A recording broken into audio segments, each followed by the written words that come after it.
जीवन में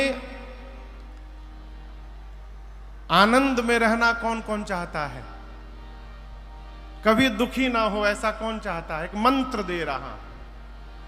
यदि आप चाहते हैं जीवन में कभी दुख ना हो तो एक मंत्र दे रहा हूं। आपके पास यदि भगवत कृपा से ऐश्वर्य आ रहा है तो सबके लिए करना प्रारंभ करिए। घर में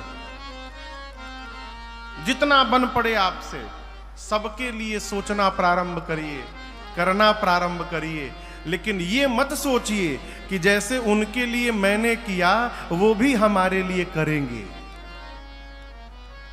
इसको सोचे बिना करिए। यदि कोई आपके लिए परिवार में जी रहा है तो ये आपका सौभाग्य है, और यदि कोई नहीं जी रहा है अपने आनंद में रहिए। आपने तो सोचा ही नहीं था। यदि आपने आशा लगा लिया कि मैंने किया तो उन्होंने मेरे लिए किया, यही आपको दुखी कर देगा, यही दुख का कारण बन जाएगा। इसलिए स्वयं बहते रहिए। भगवान ने जिस योग्य बनाया है, जो क्षमता दी है, करते रहिए। आशा न लगा के बैठे कि वो भी रिटर्न में करें। आज महाराज के घर में आनंद महोत्सव हुआ, पूरी अयोध्या। अरे बाजे अवध में बधाई,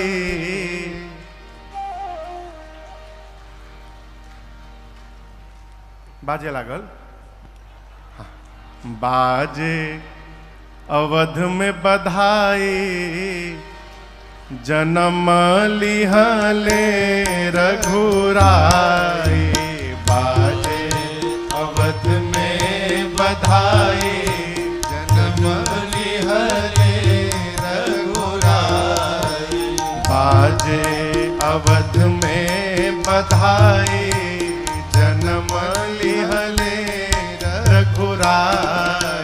पूरी अयोध्या में लोग आनंद महोत्सव मना रहे हैं। श्री चक्रवर्ती दशरथ जी महाराज आनंद में तो हैं लेकिन थोड़े चिंतित हैं।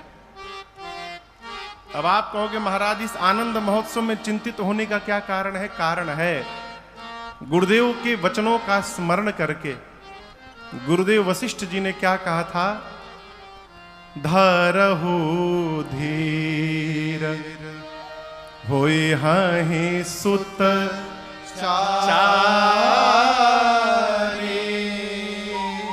गुरुदेव भगवान वशिष्ठ जी ने श्री चक्रवर्ती जी से कहा था, महाराज धैर्य रखिए, आपको एक नहीं चार पुत्र होंगे। श्री चक्रवर्ती जी ये सोच रहे हैं कि बड़का तो आ गया, बाद वाले 3 क्यों नहीं आ रहे हैं, इसलिए थोड़े चिंतित हैं। तभी एक दासी ने आकर कहा, महाराज बधाई हो। किस बात के लिए? कैकेयी सुता सुमित्रा दो, सुंदर सुत जन मत भयो। गोस्वामी जी कहते हैं कि भगवान के आने के बाद मां कैकेयी जी ने 1 और सुमित्रा मैया ने 2 पुत्रों को क्रमशः जन्म दिया। कैकेयी सुता सुमित्रा 2। आप कल्पना करिए, जो श्री चक्रवर्ती दशरथ जी महाराज जीवन के चौथे पन में 1 पुत्र के लिए रो रहे थे, और ऐसी गुरु कृपा भई कि घर में 1 नहीं 4 पुत्र हो जाएं, उस समय कितना आनंद की वर्षा हुई होगी वहां पर। गोस्वामी जी कहते हैं, चारों भाइयों के आने के बाद श्रीधाम अयोध्या में वह सुख संपत्ति समय समाजा। इन चारों के विषय में कही ना सके शारद अहिरा।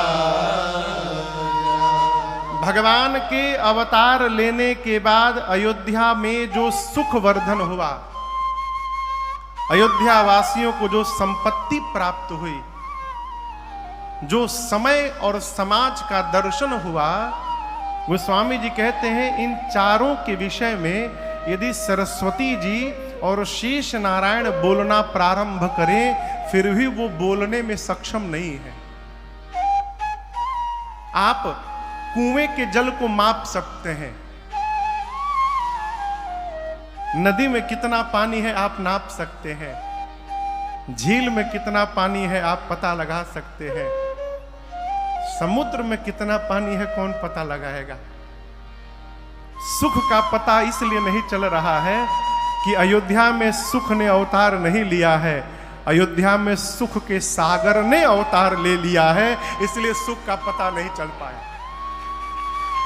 वह सुख संपत्ति, जीवन का सुख जानते हैं क्या है? प्रश्न है, उत्तरकांड में श्री काकभूषुंडी जी से गरुड़ जी महाराज ने 7 प्रश्न किए हैं। उसमें एक प्रश्न है कि बड़ सुख कवन कवन दुख भारी, सबसे बड़ा सुख कौन सा है और सबसे बड़ा दुख कौन सा है? तब श्री काकभूषुंडी जी महाराज गरुड़ जी महाराज से कहते हैं, पहले दुख बताता हूं। नहीं दरिद्र सम दुख जग माही, दरिद्रता से बड़ा जीवन में कोई दूसरा दुख नहीं है। अब सुख क्या है? संत मिलन सम सुख जग नाहि, जीवन में संत से मिलन हो जाए इससे बड़ा कोई सुख नहीं है। अब ये दरिद्रता क्या है शशि भैया? दरिद्रता क्या है? लोग सोचते हैं जिसके पास अभाव है वो दरिद्र है, यही ना?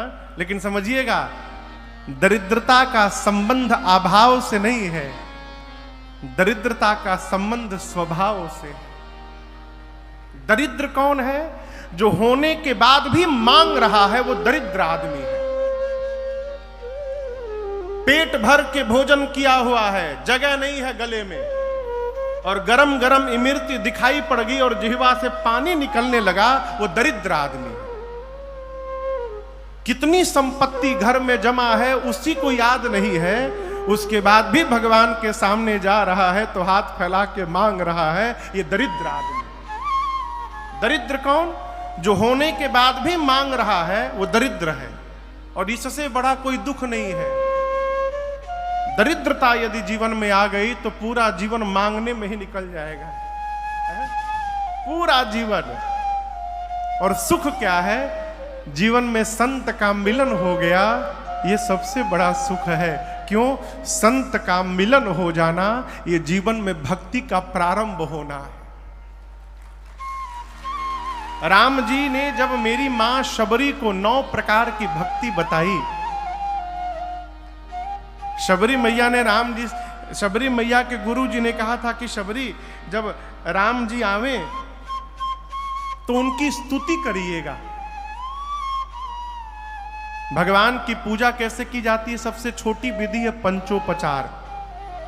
स्नान ध्यान भगवान को करा के, सजा करके, तिलक लगाकर, अब गिनिए, धूप पहला, दूसरा दीप, छोटी आरती जिसको कहते हैं, तीसरा नैवेद्य भोग, चौथा प्रधान आरती, और उसके बाद 5वां है भगवान की स्तुति करना।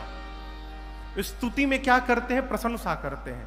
बहुत सारी स्तुतियां हैं, भय प्रकट कृपाला दीन दयाला, श्री रामचंद्र कृपाल भजमन, जो भी स्तुति आपको याद है। ये सबसे छोटी विधि है पंचोपचार, 5 प्रकार से। गुरुदेव भगवान मतंग ऋषि ने मां सबरी को कहा था कि राम जी आवे तो पांव पखारिएगा, भोग लगवाइएगा, और उसके बाद बेटी उनकी स्तुति करिएगा। शबरी मैया ने पांव पखारा, भोग लगाया, भगवान भोजन किए। जब स्तुति करने की बारी आई, शबरी मैया फंस गई। राम जी बैठे हैं, शबरी मैया हाथ जोड़कर बोली, प्रभु आप ही बताइए ना, के ही विधिया स्तुति करऊं तुम्हारी। प्रभु अधमा जाति में जड़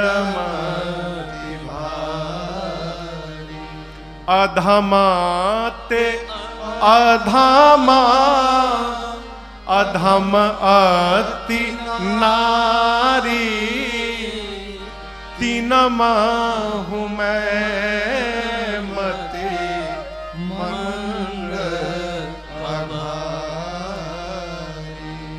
मां शबरी कहती प्रभु मैं आपकी स्तुति कैसे करूं, अधम हूं मैं, अधम में भी अधम हूं। हे पाप शत्रु, पाप की धरती पर मैंने जन्म लिया है। मैं पढ़ी लिखी नहीं हूं नाथ, मैं गंवार हूं, मति से मंद हूं। मैं आपकी स्तुति कैसे कर पाऊंगी, मैं कुछ नहीं जानती हूं। तब श्री रघुनाथ जी ने मां शबरी से कहा, शबरी कोई मनुष्य जाति से श्रेष्ठ हो जाए, पाति से श्रेष्ठ हो, धनवान हो, बलवान हो, गुणवान हो, ज्ञानी हो, वैभव से संपन्न हो, परिवार से पुष्ट हो, सब प्रकार से दिव्य हो, उस मनुष्य के पास सब कुछ हो और केवल मेरी भक्ति यदि उसके पास नहीं है तो वो मनुष्य उसी प्रकार है जैसे बिना जल का बादल दिखाई पड़ता है जिसका कोई अस्तित्व नहीं होता। बिनु जल बारिद देखिए तैसा, तो जिसके पास मेरी भक्ति नहीं है। राम जी ने कहा मैं जाति पाति कुछ नहीं मानता, मैं केवल एक भक्ति का नाता मानता हूं। मानव एक भगत कर नाता, और आप में नवों की नवों भक्ति है। शबरी मैया बोली प्रभु मेरे में भक्ति है। राम जी बोले हाँ आप में है, कि एक भी जिसके भीतर हो वो मुझे उतना ही प्रिय है जितनी सीता जी है।